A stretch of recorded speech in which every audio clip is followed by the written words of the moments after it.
So, yeah, so I was telling Shalita that, I set this up because there were, several requests for something like this just to be able to kind of talk about the assignments that are coming up and that it can be helpful to hear other people's questions too.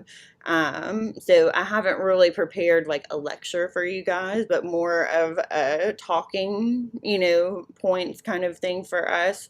Um, I'm gonna I can share my screen with you guys later. I did make a little document just with a calendar for the rest of the module so you guys can see it. I'll share my screen with you now while we chat.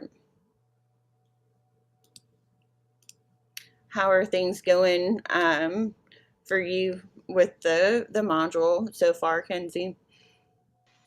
Things are going really good actually. So I've been trying to work on most of my projects this week because I feel like this week was kind of there were less things due in both classes of mine. So I got to focus on a lot of my bigger projects because I'm hoping to get most of the things done before Thanksgiving. Yeah, that's I nice also too. yeah, I also love my group for the PEPP project, so that's been really nice. Yeah, remind me, which group are you in? What y'all's topic? We're group 4 and it's Salvation Army, the Anaheim Adult Rehabilitation Center, Okay, which yeah. has been interesting. Yeah, I've always gone to Salvation Army thrift stores without knowing much more about it, so it's been nice to kind of open my eyes to that. Yeah, yeah, it's a huge part of their mission, the thrift shops are too. And you don't really think about it. Goodwill is another place like that too, where that's part of their mission is hiring people and doing job skills and everything. Um, so it's a neat model. Did somebody know about that program in your group and that's why y'all chose it, or was it just something y'all were interested in? So I believe Nicole, who's in my group, she's really interested in addiction, and she knew of the center. And sorry, my husband's in the room too. And Nicole and Rosie are both in Orange County, which is where the center's located. So they had the idea. Okay, awesome. Yeah, I know when I've talked to Nicole before that she's said that that's an interest of hers, that addictions is a big interest for her.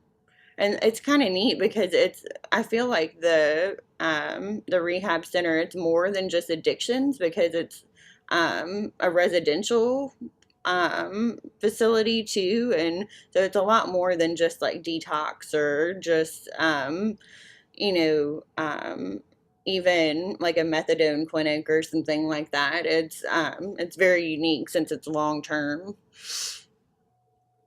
Yeah, I also really like how they provide jobs to the people in their program. I think that's a really interesting way to do it, especially since they have so many Salvation Army thrift stores, they're able to provide the jobs in the stores to the people in the program.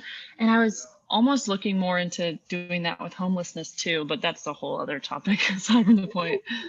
Well, actually, I before I worked at LSU, I was the executive director of a small nonprofit here in Baton Rouge that works with young adults who are on the autism spectrum. And we had a similar model, but we were a little baby, organization. And so the social entrepreneurship model, which is what that is, finding a way to sell something and to make it part of your mission, like the thrift stores. We did it with screen printing T-shirts, and so one thing that I've learned about the people I know who are on the autism spectrum is that a lot of them are very creative, and so we made it into a job training program and also kind of a to develop their interests in graphic design. So we had them actually create their own t-shirt designs, and then we have a shop too, and so they went from the beginning of just having the idea through printing the t-shirts. And it was really pretty cool. But we were not Salvation Army with a million, with a million different locations. And so it can be hard to sustain something, like that. Gateway actually now it's still running, but it's under a larger nonprofit now, called Mirror. You guys might have heard of Miraki. It's all over the country in different areas, and they do substance abuse, they do mental health, they do autism, they do developmental disabilities, they do all sorts of stuff. So I actually was really happy that they were able to absorb Gateway because they had a lot more Yeah, resources. Yeah, Yeah. I yeah, actually that's work awesome. for Amerikey. You do? I Are work you for, in Baton Rouge or where are you, Shalita? I can't remember. I'm in New Orleans, but they Oh, have a location in Harahan, Louisiana, which okay. is like close to Metairie. Okay. Yeah. So Yeah. So, what kind of work do you do with them?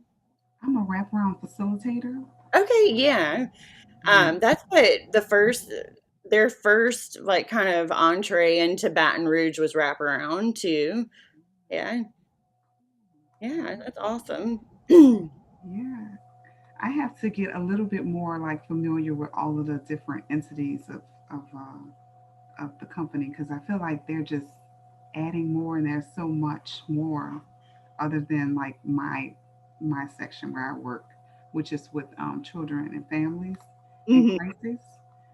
So wow, that's Yeah, interesting. it really is huge. And I was surprised whenever the board president, when I was the executive director, they started, having some talks about moving it under Meraki. And I was like, Meraki, that's a wraparound people. I'm like, I had no idea that in Pennsylvania, I think, is where their headquarters is, and they have a lot of services there. Um, so that was new for me. Let's see. There we go. Yeah. So We yeah. got another person with us. Hi, Angela.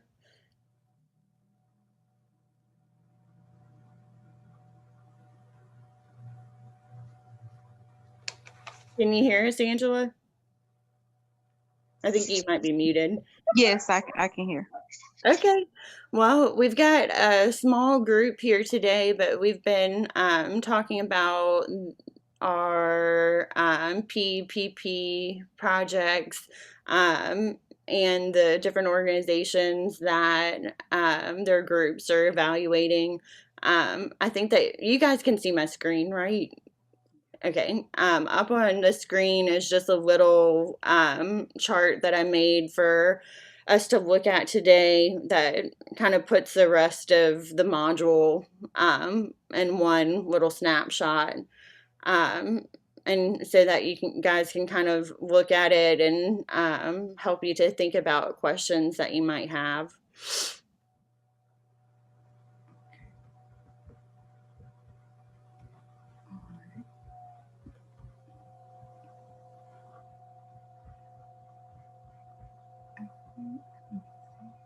I actually remember a question I had for you, and it has to do with the time stamping for the journals.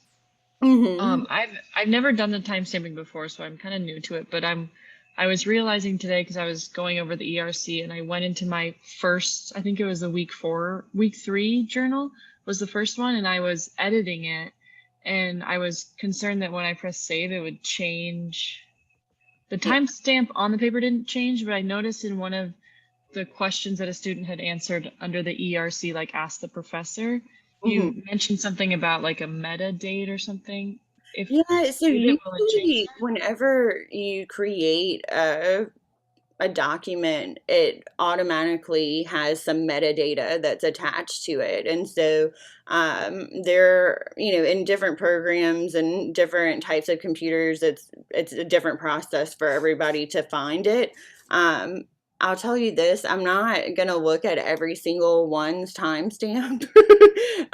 It's more about like if I got a submission and they were all the exact same thing, or it looked like it wasn't really done over time. Maybe it was done all at once and it really should be done over time.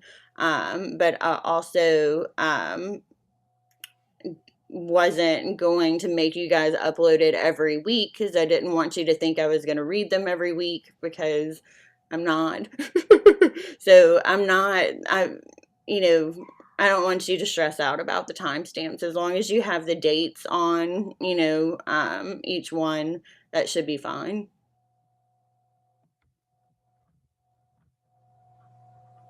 And should we expect to revise the document each week based on the readings? Or are there some readings that don't necessarily align? Because there was one time where I didn't have a revision in the ERC just based on the readings, and it did concern me a little bit.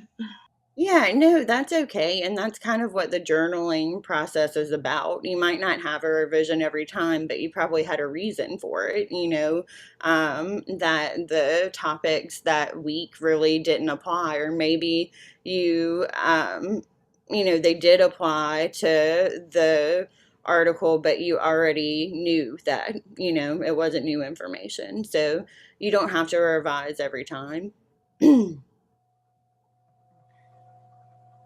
It's more to get you guys to reflect on what you're learning. I was trying to pull up my. How are you guys feeling about turning in the practice evaluation assignment on that Sunday? I felt kind of bad that there were inconsistencies on Moodle for you guys. Are you feeling comfortable about turning it in on that Sunday, or are you feeling stressed about getting it done for Sunday? Not instead of the Thursday, because I think that's the other day that was listed somewhere. As far as I'm comfortable with getting the work done, I think I'll be able to get it done in that time frame. The thing that did concern me is the phase B period would be smaller, obviously. So I was worried that my data wouldn't necessarily reflect, like I wanted, my goal was a 25% reduction in stress. So I'm concerned that my data won't reflect that just based on the amount of time that phase B will have. Yeah. And you're probably right. You're probably not going to see um, much of a change. And that's just kind of one of the limitations of having a 7 week module too. But I encourage you to keep it going. You can still do it an extra week. I I, hope to. I want to. I know Fingers crossed. I know that's just what you guys want to do over a Christmas break or whatever, is continue your practice evaluation project. I would be so impressed though. That would be like a Christmas gift to me if a student sent me an email saying that they did that. I was actually trying to pull up the actual template to see specifically what questions I had. I couldn't remember. I should have written them down. Um, and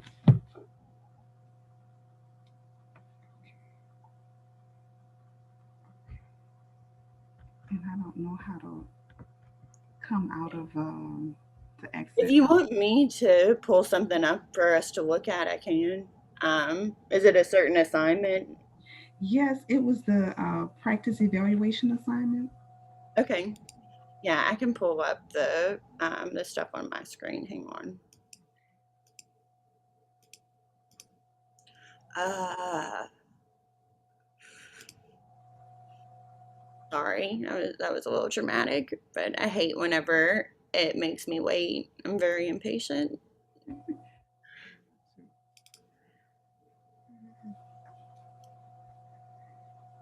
Okay, can you guys see it on my screen, or do I need to change it? Okay, let's see. I'm gonna stop it. I'm gonna do it again. Okay, can you see it now? Yes. Okay. All right. So this is the revised one um, that I gave you guys.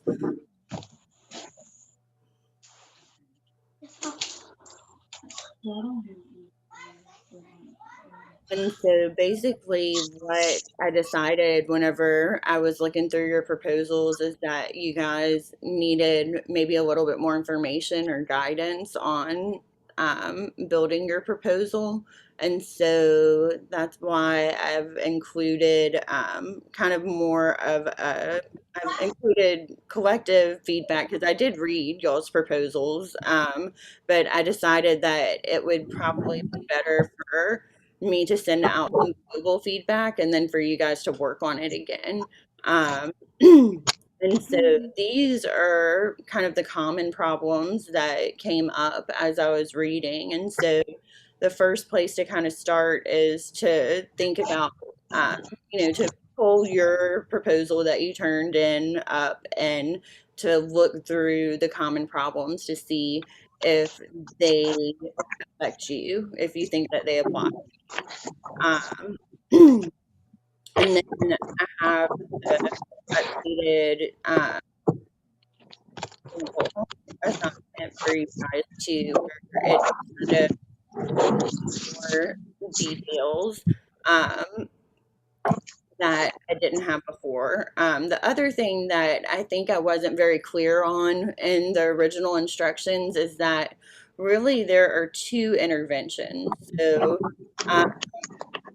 as social workers, we know that we're supposed to engage in self care, right? Like, and we know what the right things are to do because that's our job is to tell people how to take care of themselves. So we know a lot about self care and we know we're supposed to do it, but we're really bad about actually doing it. And so they're really in this assignment is to get you to think about what the self care thing that might work for you is, or that you might want to try. That's a self care intervention. The outcome of that would be, lowered stress levels, more sleep. Um, but then there's a second intervention here of what is going to get you up and going to do the thing that you want to do for self care. So a behavioral intervention. So that could be some sort of social support that holds you accountable. Um, in the example, that's what I put in there that I would talk to my husband, that I would record my session. So if somebody was like, hey, how are you doing with guitar? Can you let me hear something? Then if I hadn't been doing it, then I wouldn't have anything to show to them. And I know that for me personally, I do better when I know somebody's waiting on something from me, or that I have some sort of deadline. If there's no deadline, then I'm not going to do it, especially if it's for me. If it's just for me, then that gets pushed down on my list. So there's really, I think I wasn't very clear in the beginning that there's two interventions. And so that's why I've kind of restructured the proposal template, is because to kind of make that clear that there's two interventions. But what you'll turn in for this is, you don't have to rewrite everything. If you were happy with the things that you wrote, you think that it addresses the things that I put in the common problems, then really it's just a matter of copying and pasting what you've already written into the new template. And it might mean that you copy and paste most of it into it, but maybe there were one or two areas that you needed to add some more information. Um, so that's part of what you'll turn in. And then the second part all stays the same as what the original instructions were. And what the second part is presenting your results. And so this doesn't have to be a long presentation. I really don't want it to be super long. Around 5 minutes is about how long it should take. And basically, what I'm looking for is for you to explain what you did. So kind of in a nutshell, what your proposal was, and then to show me your data. And so, that means that, as you're going through this, you might be taking your data like in a notebook or in a spreadsheet. But the next step is that you do need to analyze the data in some way. So for most of you guys, that is just going to mean plotting it on a graph. You can do that as you go if you want to draw it, like on graph paper.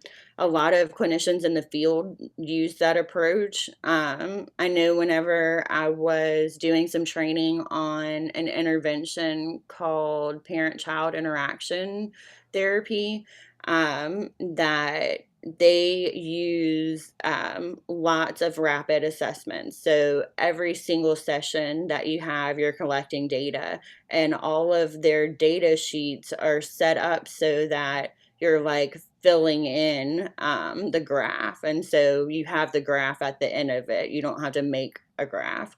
So you could do that, or you could make a database. That sounds scary, but really it's just an Excel spreadsheet with your data. And there are, lots of tutorials online that can show you how to make a basic graph for your data. And so what that would really look like, I can show you guys too. Let me pull up Excel.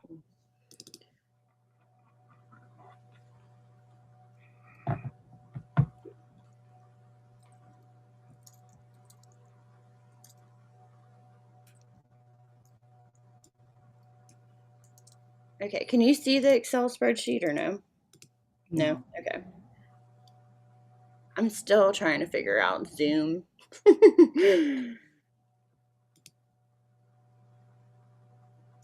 Okay, I'm just putting in some random data here. So I'm going to say this is the minutes that I am playing guitar. I'm going to say this is the day, so like just the number of the, how many days I've been doing this. So day 1, 2, 3, 4, 5, 6.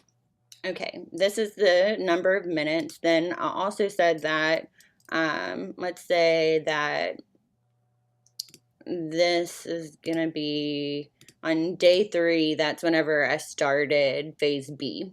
Okay, so that's whenever I started my intervention for playing guitar. So my behavioral intervention was that I was going to tell my husband that I did it. So that's what this variable is going to be called, is husband. And if I did tell him, I'm going to put a 1. If I didn't tell him, I'm going to put a 0. That's how things are usually coded, is dichotomously like that. So I'm going to say that before the intervention, I didn't. The first day, I forgot, and then I was good, and I was good, and then I forgot again.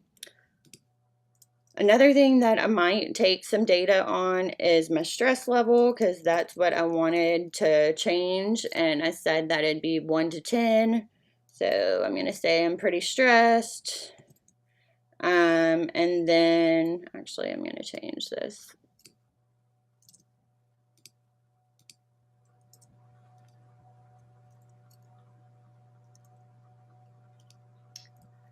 And then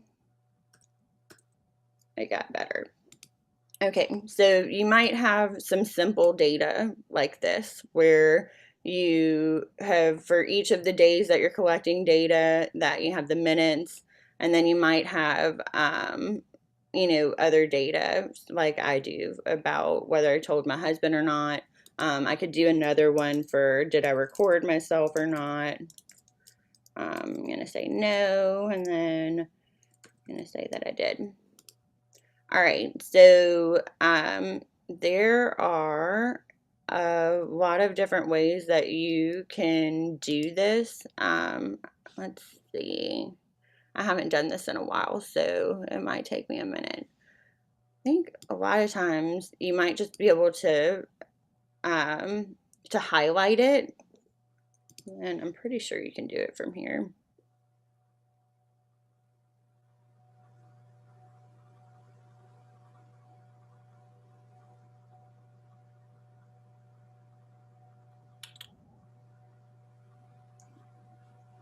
I think maybe if you go to insert, it'll allow you to create a graph, if that's what you're trying to do. If I press enter, is that what you said? Oh, sorry, insert. Insert. Yeah, I that think was the next so. thing I was gonna look. Yeah, Was I was the just doing this because I was like, I don't know if I remember how to make a graph. yeah. This is the one. Okay, so if we look right here, this the type that is usually most helpful and used the most for single subject designs is a line graph. I am going to pick this one. Okay.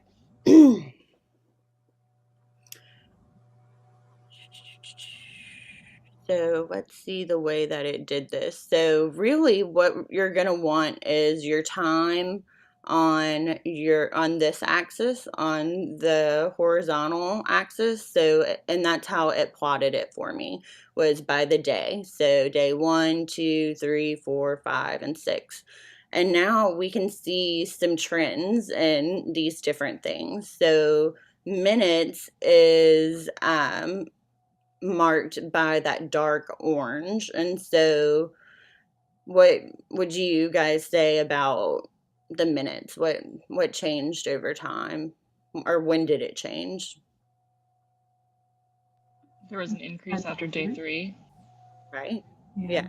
So you could say that it started after day 3, and if we look up here, that's when the intervention started. So you would say that, after the baseline period, there was a significant increase in the number of minutes that I played guitar, and that stayed kind of consistent, right? Like it just went all the way up and then it stayed the same. It might have had a completely different effect. It might have gone up and down and been jagged, and that would mean that it was more inconsistent. Um, so you also can look at the other lines that are plotted, and these things kind of stay the same. The recording and the talking to my husband, or these two right here, and those kind of stayed the same. I maybe didn't do those as much, but I still had a change. What do you think could explain that in real life? Even though I thought that telling my husband and recording things would change my behavior, but then it did anyway, even though I didn't do those things. I think maybe just the expectation that I have somebody that's looking for some changes or some results that I have to answer to, maybe. Yeah, Like just the idea of absolutely. Yeah. So, I mean, for you guys, you know that you're going to turn this in. And so, just the fact that you're taking data on it. So, the fact that I know that I'm like, okay, I'm really going to start doing this um, could cause a change and could be the intervention itself. Um, so, what do you notice about stress? What happens with my stress levels? the stress level decrease. I'm sorry.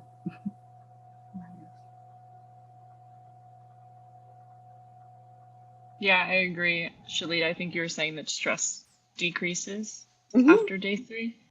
Yeah, it does. And so Another thing to notice about this graph is that we probably have too much information on one graph. So it might be better for you guys to present a couple of graphs. The one that I'd be most interested in seeing is the number of minutes that you engage, or if you engage in the activity or not, and whatever your outcome is. So for me, that would be the minutes of playing the guitar and then my stress levels. I would want to look at that together.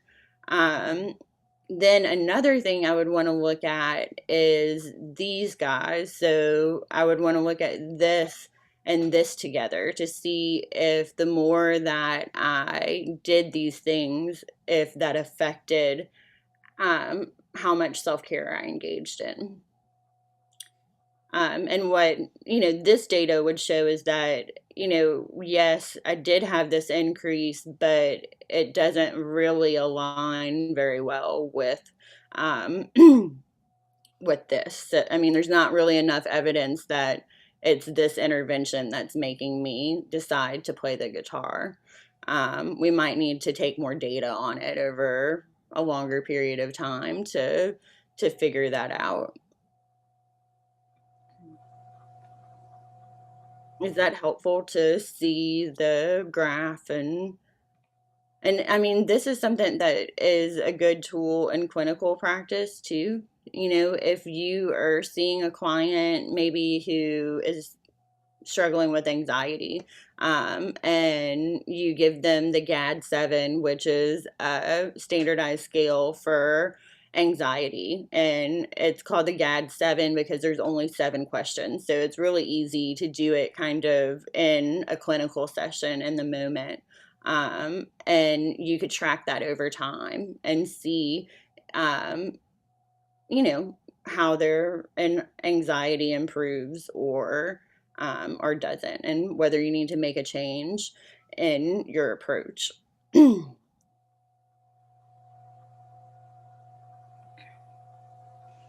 have a quick question about turning it in. I Okay. noticed that you asked that a video link must be provided, and I'm wondering if I do a PowerPoint with audio, am I able to just turn in the PowerPoint, or would you still like a link to I think that the? I still would like a link because sometimes those files get too big for Moodle. Moodle gets very cranky with big files. And so what you could do with that, though, there are some options for you through LSU. There's something that's called Files to Go that can make a one-time link for you. And also through OneDrive, which is like the storage that comes with your email account, there's a way for you to make a link too. But that's fine. I would be okay with you doing sending me a link to download the PowerPoint presentation that is voiced over. That would be fine. Okay. And Dr. Dinecola, the first part of PEA Hmm. that we submitted that we were going to correct, do we revise that one and correct the first one? Yes. Yeah. So that will be turned in with the video or with the presentation. Okay. So it's kind of like combined. So Right. part Right. Hmm. one and then part two. Yeah, so I just kind of delayed the grading of that because I saw that some problems kind of popped up. So Hmm. So part one is going in and revising based off of what you expect out of each one of those categories. That's the first part. Then the second part is this PowerPoint that you want us to pull from the first one that we did and pull it into the PowerPoint, right? right. So really what you'll be putting in the PowerPoint is more about what your results were. So I think there's just one, maybe you'd have one slide where you explain what your interventions were and what you did, which is would be from the proposal, but most of the presentation is explaining whether it worked or not and what your data showed. So the presentation report is the data. And you said that it was okay to do the PowerPoint with voice? It is, but I just Okay. need a link for it, because if you try to upload a file that's that big with the audio and with the Mhm. slides, Moodle usually won't let you do that.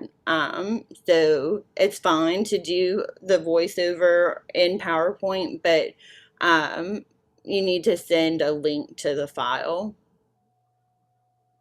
because Moodle probably will not let Mhm. you upload a file that big. How do you send a link to the file? I'm sorry, it's been Yeah, so no, long. let me look at the instructions too, because I think somewhere I might have included some resources for you guys on that. Um, hang on.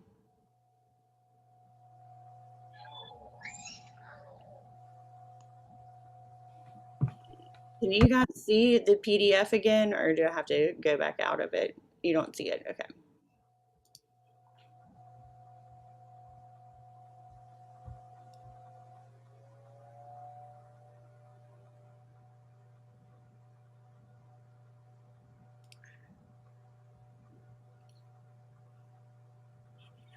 I didn't. I thought that I did.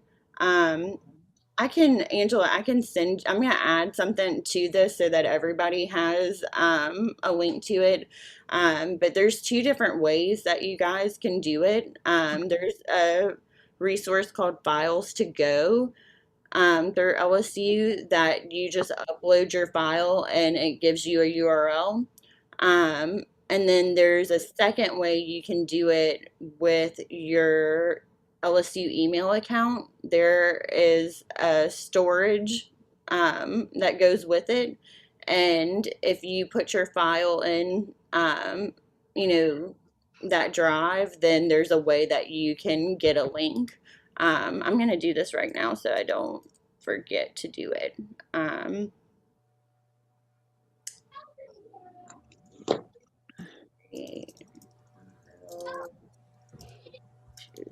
Go.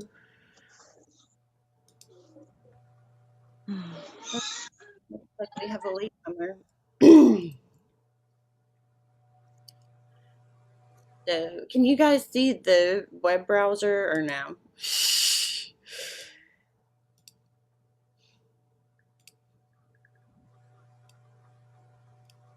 So this is files to go, and what you do is you just click on choose file, and then you can find the file like you would find your PowerPoint presentation and click on it, and then press open. And then I can see that it added it right here. It's going to ask you to put a description. You can put test, and I'm going to upload the file.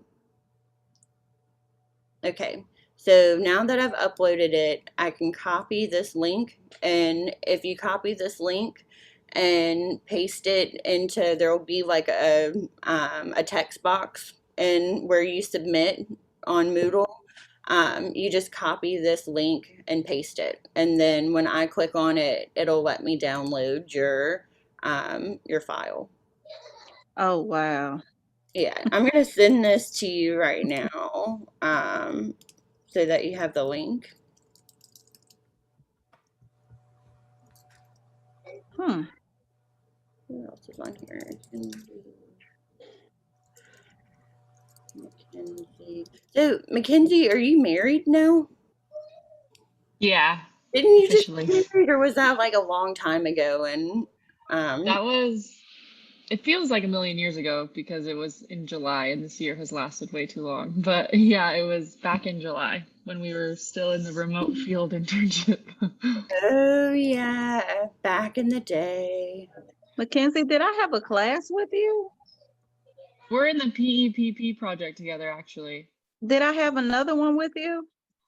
Probably. I feel Not like we must have crossed paths I by look, I'm now. like, oh, she looks familiar. Okay, I just sent all of you guys the link to Files to Go, but I'm gonna put it on Moodle too. But that's probably gonna be the easiest way for you guys to do that if you're not doing a video. If it's just the PowerPoint slides that have the voiceover. Well, Dr. Dinecola, I just have one question. So, if you said we're using two interventions, right? So, like, if my first intervention is meditation and maybe like prayer, can I use those two? So yes, so those are both self-care interventions. So Mhm.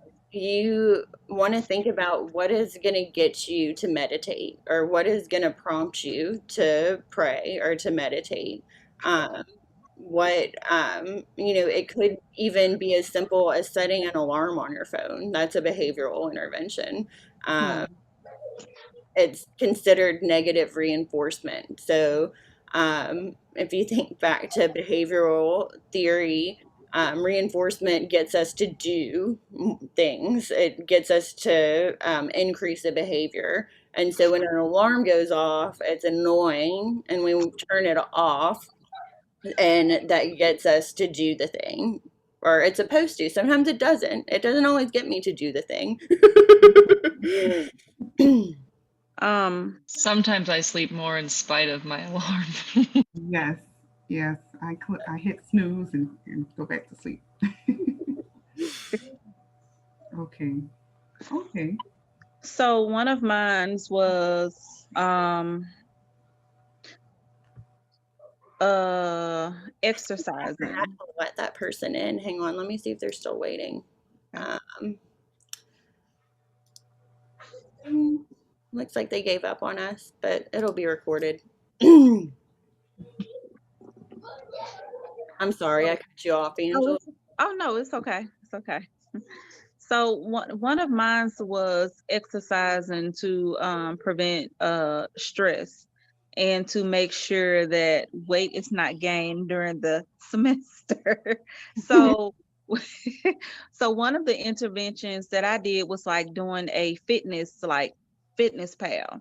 So that would be one intervention, and then the other one would be I think I may have put something like a calendar or something like that. So Those would that's be your exercise. behavioral Okay. intervention. Yeah, is the fitness pal and the calendar. That would be what's going Okay. to get you to work out or to change your diet or whatever it is that you're going to do to. You said exercise. You said exercise. Yeah. Yeah. True Um, story. Yeah. So the two things that you brought up, the stress and then weight, those are two outcomes. So you can have two Okay. outcomes, but you really only need one for the project. And so it'll just make it, if that's something that's important to you and you want to collect data on it, then do both of them. But know that you don't have to do both of them. You could just pick one.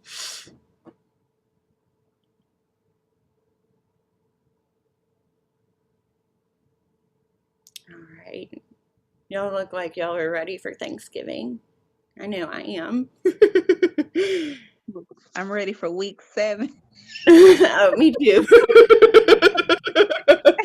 Especially this last Um, fall module, I'm always so ready. I'm checked out by the end of it. Usually it's more chaotic, because of the holidays, like cooking and going and seeing family. And this year is just a different kind of chaotic with COVID. But okay. still chaotic. Um, okay. Now I have one more question about the videos. I think you said we was to submit 4 videos in all. I'm still confused on when the videos are due, when to do it, and like what are we talking about in the videos? I don't even know if I'm late because I haven't done one. Yeah. because So I still needed the X you're- questions. yeah. So you're talking about a different assignment than what we've been talking about. So the one Mm. you're talking about with there's an option that you can either do written journal entries or you can do a video entry. And so what those are about is reflecting on what you've learned that week. So the Oh, first thing okay. that you guys did was answer those questions about a journal article. And so what I want you to reflect on is based on what you've learned that week, does that change your answers that you provided originally about that journal article? So I want to know, has anything changed about how you understand that journal article?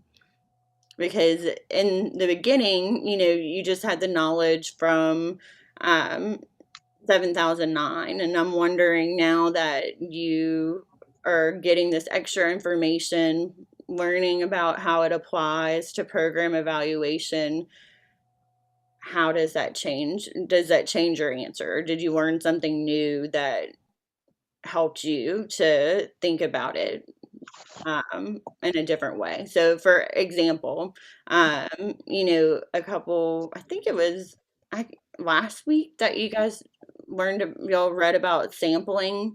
So maybe whenever you originally were looking at that journal article, you didn't remember anything about sampling or kind of missed something about sampling. But once you read about all of the different types of sampling, you realize, oh, that really was non-probability sampling, or that really was um, something else. So I just want to know what kind of discoveries you might have, and for you, if you have a discovery, to revise what you originally put. And Mackenzie asked a question earlier about what if we don't have any revelations that week. And that's okay too. And that's what the reflections are for, is to kind of talk that through, to say, this is what I learned about sampling this week, but I already remembered that from 7009, and I actually was right about what I thought about sampling for my article. So it doesn't have to be long. I don't really want it to be long. I think I put on there, I usually say no more than 5 minutes for anything. So I think for that one, it was even 2 or 3 minutes. So these are short reflections um, on what you're learning. Does that help, Angela?